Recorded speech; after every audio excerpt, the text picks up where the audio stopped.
उत्तर प्रदेश विधानसभा चुनाव के लिए समाजवादी पार्टी के राष्ट्रीय अध्यक्ष अखिलेश यादव ने कांग्रेस के साथ हाथ मिलाया था, लेकिन मोदी लहर के आगे उनकी पार्टी और गठबंधन दोनों ही सत्ता से काफी पीछे छूट गए।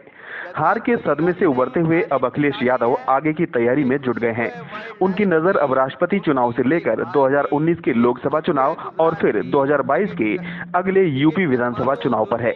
वो इसके लिए अभी से नए महागठबंधन की तैयारी में जुट गए हैं। इस हफ्ते की शुरुआत में अखिलेश ने कई दिन दिल्ली में गुजारे, मेल मुलाकातें की। ममता बनर्जी पीएम नरेंद्र मोदी से मिलने के लिए दिल्ली आई थीं, तो सोमवार को अखिलेश और ममता की भी बात हुई।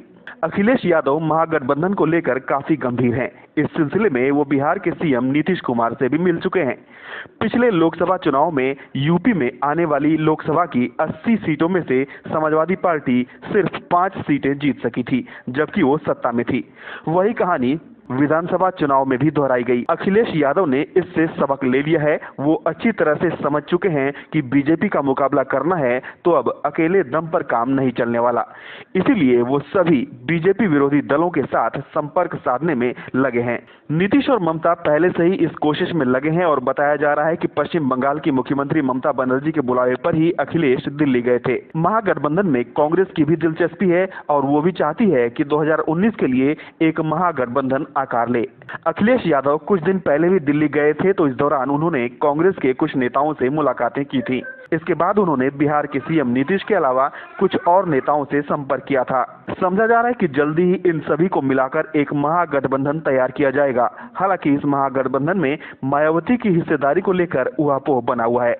अखिलेश यादव तो विधानसभा चुनाव नतीजे आने से ठीक पहले मायावती से दोस्ती के लिए तैयार होने का ऐलान कर चुके हैं, लेकिन मायावती ने अभी तक कोई जवाब नहीं दिया है।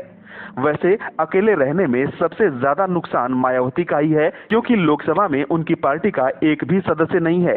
राज्यसभा में खुद उनकी सदस्यता अगले साल खत्म हो रही है और अब यूपी विधानसभा चुनाव में उनके पास इतने विधायक भी नहीं आ पाए जो कि उन्हें राज्यसभा तो क्या विधान परिषद में भी भेज पाए।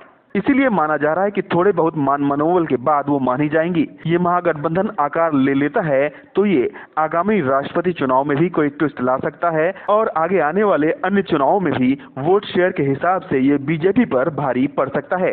Bureau report, red network.